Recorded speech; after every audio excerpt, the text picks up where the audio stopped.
আসসালামু আলাইকুম রহমতুল্লাহি ওয়া বারাকাতুহু।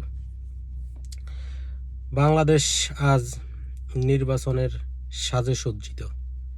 আর বেশি দূরে নয়, মাত্র কয়েকদিন পরে নির্বাচন।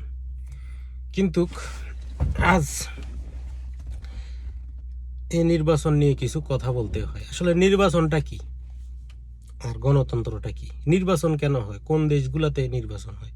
গণতান্ত্রিক দেশগুলোতে নির্বাচন হয়। যেমন আমরা জানি আরব গালফ যেগুলো আছে, এগুলো বেশিরভাগই হচ্ছে রাজতন্ত্র। এই দেশে কোনো নির্বাচন হয় না। বিশেষ করে এরকম কোনো প্রধানমন্ত্রী নির্বাচন হয় না। এমনিতে টুকটাক তারকো কিছু আছে, তবে তারপরেও এটা হচ্ছে রাজতন্ত্র। এই দেশে নির্বাচন এটা যে কোনো মুহূর্তে স্থগিত করে দিতে পারে। যেমন কুয়েতে বিগত 4 বছর পর্যন্ত কোনো নির্বাচন হইতে পারতো না। এটা তারকো পার্লামেন্ট থেকে এমনকি তারকো শেখের এটাই। আচ্ছা, যাই হোক, এখন আমাদের দেশটা হচ্ছে গণতান্ত্রিক দেশ। এই দেশের সিস্টেমটা হচ্ছে 5 বছর পর পর নির্বাচন হবে। এটাই চিরন্ত সত্য কথা। কিন্তু এই নির্বাচনগুলো কেন হয়?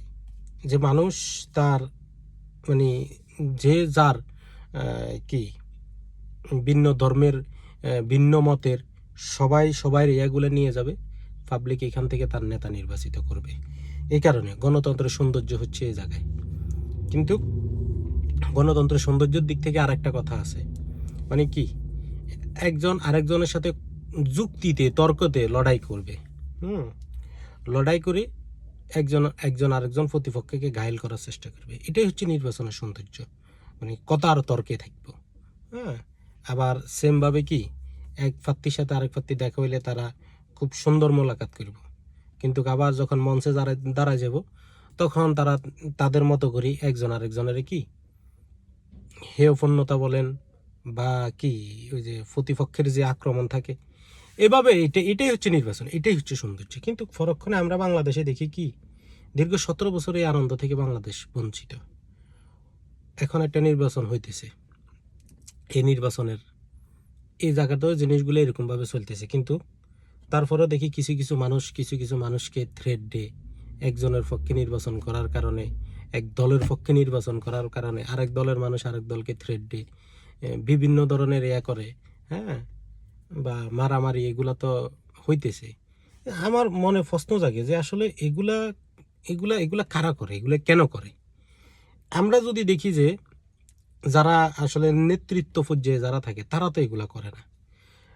যেমন মানে কি, রাজনীতিটা আসলে কিভাবে হয়, যেমন আমরা যদি এই নির্বাচনের আগে ডাকসু ইলেকশনে যদি আমরা দেখি, এই যে শিবির প্যানেল, ছাত্রদল প্যানেল, হ্যাঁ, তারা একজন আরেকজনের কি বক্তব্যের মাধ্যমে অনেকভাবে ঘায়েল করার চেষ্টা করছে। পরক্ষণে যখন আবার দুই গ্রুপের দেখা হয়ে গেছে কোনো জায়গাতে, তারা কিন্তু খুব সুন্দর সৌহার্দ্যপূর্ণভাবে ফ্রেন্ডশিপ করে, যেভাবে সৌন্দর্য রক্ষা করা যায় ওইভাবে হাসি খুশিভাবে কি একজন আরেকজনের থেকে বিদায় নিয়ে গেছে। এটাই হচ্ছে সৌন্দর্য। ঠিক সেম জাতীয় নির্বাচনটা তো এরকম হওয়ারই কথা, যে সব দলের মত প্রকাশ করব, তারা তাদের প্রচারণা থাকবে। হ্যাঁ, সব কিছুতেই থাকবে। যদি কোনো কোনো জায়গাতে অনাকাঙ্ক্ষিতভাবে এক দলের সাথে আরেক দলের দেখা হয়ে যায়, হ্যাঁ, ওই জায়গাতেও তারা নিজেদের ভিতরে কৌশল বিনিময় করবে। এটাই তো হচ্ছে সৌন্দর্য। এটাই তো গণতান্ত্রিক দেশ। গণতান্ত্রিক দেশের সৌন্দর্য এটা। কিন্তু আফসোসের বিষয় হচ্ছে যে কি, এখন আমরা বাংলাদেশে দেখতেছি যে আসলে আমরা তো 17 বছর এই জিনিসটা থেকে বঞ্চিত ছিলাম। 17 বছর পর আসিও এরকম একটা নির্বাচন হওয়ার ক্ষেত্রে বিশেষে আমরা দেখি যে কি, ওই যে হুমকি দামকি এগুলা, তুমি মানে এই দলের কাজ কেন করে, হ্যাঁ, এরে দেখিনি পরে মারিয়ে লেবো কাটিয়ে লেবো, মানে এটা এটা আসলে কোন ধরনের সৌন্দর্য, এটা কোন ধরনের রাজনীতি?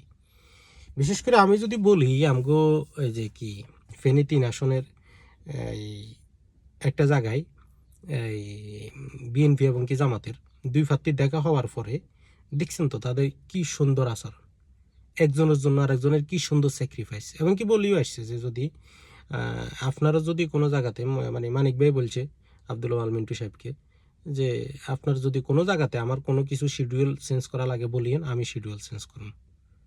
এটাই তো হচ্ছে রাজনীতির সৌন্দর্য। কিন্তু আবার দেখেন পরক্ষণে তারা যখন কি মঞ্চে উঠে যায়, নেতা হয়ে যায়, তখন কিন্তু একজন আরেকজনের কি ক্রিটিসাইজ করে কথা বলে।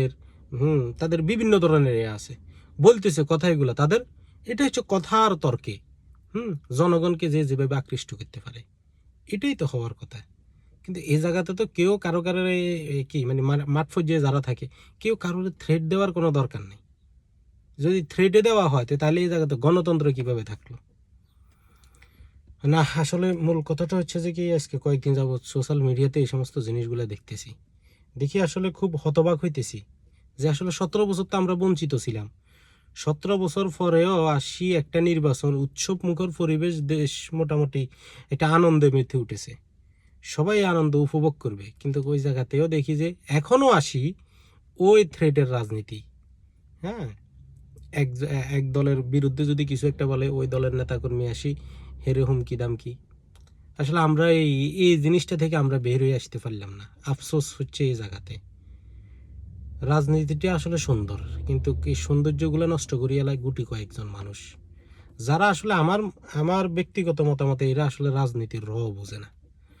যদি বুঝতো তাহলে কখনো এই সমস্ত জিনিসগুলো কোনো মানুষে করতে পারে না। কারণ এই জায়গা এটা সিস্টেমটা হচ্ছে এরকম, বা এই প্রতিদ্বন্দ্বী যদি না থাকে তাহলে তো নির্বাচনের সৌন্দর্য নেই।